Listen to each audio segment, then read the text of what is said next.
اور ہندوستان تو کئی ٹریلین ڈالر کی اکانومی جو ہے وہ بن چکا ہے، شاید 5 یا 4 یا 4.5 ٹریلین ڈالر کی اکانومی بن چکا ہے۔ دنیا آگے چلی گئی ہے۔ پاکستان کے 250 ملین کی آبادی کا جو ملک ہے، اس کی ٹوٹل نامنل جو جی ڈی پی ہے وہ 300 بلین ڈالر سے بھی کم ہے، جبکہ یہ بنگلہ دیش سے بھی اب خاصی کم ہے۔ اور یہی میں آپ سے پوچھنے لگی ہوں کہ 70,000 جانیں، ہمارے فوجیوں کی شہادت، پھر ہمارے بچوں کے گلے کاٹے گئے، کیا ان لوگوں سے بات چیت ہونی چاہیے؟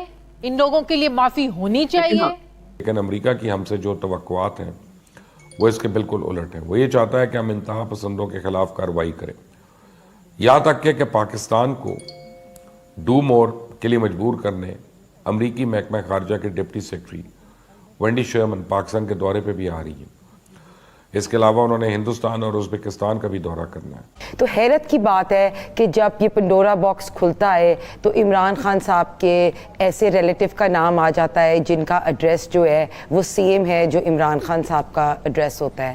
اور حیرت کی بات یہ ہے کہ وزیر خزانہ صاحب کا نام آ جاتا ہے، جس میں آج آپ نے ابھی کامیاب جوان پروگرام کی بات کی، پھر انہی وزیر خزانہ صاحب کو اربوں روپے جو ہے وہ کہا جاتا ہے کہ نوجوانوں کو ڈسٹریبیوٹ کرو، وہ وزیر خزانہ جس کا نام پنڈورا باکس میں آتا ہے آف شور کمپنیز میں۔ ناظرین، گزشتہ چند برس میں پاکستان میں جو سیاسی ڈیبیٹ شیپ ہوئی ہے، وہ سیاسی ڈیبیٹ یہ کہتی ہے کہ پاکستان نے ترقی اس لیے نہیں کی کیوں پاکستان میں کرپشن بہت ہے، یہاں سے پیسہ باہر چلا جاتا ہے۔ لیکن کیا اصل وجہ یہی ہے پاکستان کی ترقی نہ کر سکنے کی؟ کیا پاکستان کا مسئلہ یہ بھی ہے کہ یہاں کوئی بزنس کریٹیوٹی نہیں ہے؟ یہاں نوجوان نسل کی تعداد تو بہت زیادہ ہے لیکن اس کے پاس کوئی اسکل سیٹس نہیں ہے۔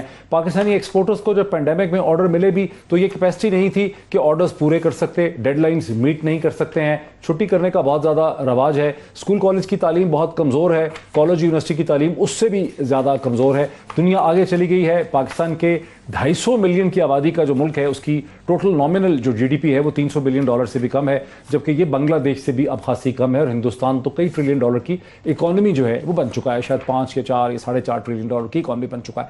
تو کہیں ایسا تو نہیں ہے کہ پاکستان کا جو تمام سیاسی ماحول ہے وہ پاکستان میں سرمایہ کاری کو انویسٹ ہی نہیں کرتا، یہاں سرمایہ ٹھہرنا ہی نہیں چاہتا، جس کے پاس پیسہ ہے وہ یہاں سے پیسے کو باہر لے جانا چاہتا ہے۔ یہاں ہر وقت تمام کلچر یہی کہتا ہے پکڑو، مارو، جیل میں ڈالو، گرفتار کر لو، الٹا لٹکا دو، جس کی وجہ سے یہ ملک اصل میں یہ اس کے اصل مسائل اس طرف بھی ہیں کہ کم از کم بہت سے مسائل کا حصہ اس طرف بھی ہے۔ یہیں سے بات کا ہم آغاز کرتے ہیں۔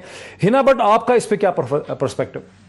دیکھیں، آئی تھنک کہ ان کی حکومت میں لاسٹ 3 ایئرز میں آپ نے دیکھا کہ قرضے بھی سب سے زیادہ ہو گئے، ملک کی اکانومی بھی برباد ہو گئی۔ سب سے امپورٹنٹ چیز یہ ہے کہ لوگوں کو پتہ ہے، جو بھی انویسٹرز ہیں ان کو پتہ ہے کہ یہ اتنی نااہل حکومت ہے۔ اتنے قرضے لے کے بھی مجھے بتا دے کہ 3 سال میں انہوں نے کیا ڈیلیور کیا، کوئی انفراسٹرکچر کا پروجیکٹ ڈیلیور کیا ہو، کوئی ڈیم کی کنسٹرکشن، کوئی موٹر وے، کوئی ایئرپورٹ کنسٹرکشن۔ بیسکلی انہوں نے ملک کا بیڑا غرق کیا ہے۔ جی ڈی پی ہم 5.8 پہ چھوڑ کے گئے تھے، جی ڈی پی کو یہ 2.33 پہ لے آئے۔ قرضے سب سے زیادہ ہو گئے، 50 لاکھ گھر کے وعدے کیے تھے انہوں نے، کروڑوں نوکریوں کی بات کی۔ اب اگر ہم دیکھیں تو کتنی ملک میں بے روزگاری بڑھ گئی ہے، مہنگائی کتنی زیادہ ہو گئی ہے۔ آج کی ہم بات دیکھیں کہ دوبارہ جو بجلی کی پرائس ہے 1.72 روپیز پر یونٹ انکریز ہوئی اور بجلی 18 روپے پر یونٹ پہ چلی گئی۔ اب مجھے بتائیں کہ ہمارے ٹائم پہ 8 روپے کی بجلی پر یونٹ تھی، اور تب یہ کہتے تھے کہ جو ہے نا حکمران چور ہے، یہ بجلی کے بل پھاڑتے تھے، سول ڈسوبیڈینس کرتے تھے۔ تحریک طالبان پاکستان سے مذاکرات ہو رہے ہیں یا نہیں؟ وزیراعظم اور وزیر داخلہ کے بیانات میں تضاد کیوں ہے؟ چند روز پہلے وزیراعظم پاکستان نے ترک ٹی وی کو ایک انٹرویو میں کہا کہ حکومت کالعدم ٹی ٹی پی کے کچھ گروپوں کے ساتھ مذاکرات کر رہی ہے۔ یہی نہیں، انہوں نے آفر بھی دی کہ اگر وہ ہتھیار ڈال دیں تو انہیں معاف کر دیا جائے گا۔ وزیراعظم پاکستان نے جیسے ہی یہ انکشاف کیا، اسی وقت سے ملک میں تحریک طالبان پاکستان کی طرف سے کی گئی دہشت گردی اور معافی کو لے کر ایک بحث چھڑ گئی ہے۔ اب پرائم منسٹر صاحب جن گروپس کے ساتھ بات کرنے کی ہمیں ٹیلی ویژن پر جو انٹرویو بھی میں ان کا دکھا رہی تھی، ایک چھوٹا سا چنک، اس میں جو بتا رہے تھے کہ کچھ گروپس کے ساتھ بات چیت ہو رہی ہے، تو یہ وہی ٹرم ہے کہ گڈ طالبان کے ساتھ ہم جو ہے نا وہ بات چیت کر رہے ہیں۔ بسم اللہ الرحمن الرحیم۔ دیکھیے شادیہ، جو شیخ رشید صاحب نے کہا ہے اور جو پرائم منسٹر نے کہا ہے، سچ جو ہے وہ ان دونوں کے بیچ کہیں ہے۔ اچھا، پرپوزل میرا خیال ہے کہ افغان طالبان جن کی ذمہ داری ہے کہ ان کی سرزمین سے کوئی کسی کے خلاف دہشت گردی نہ کرے،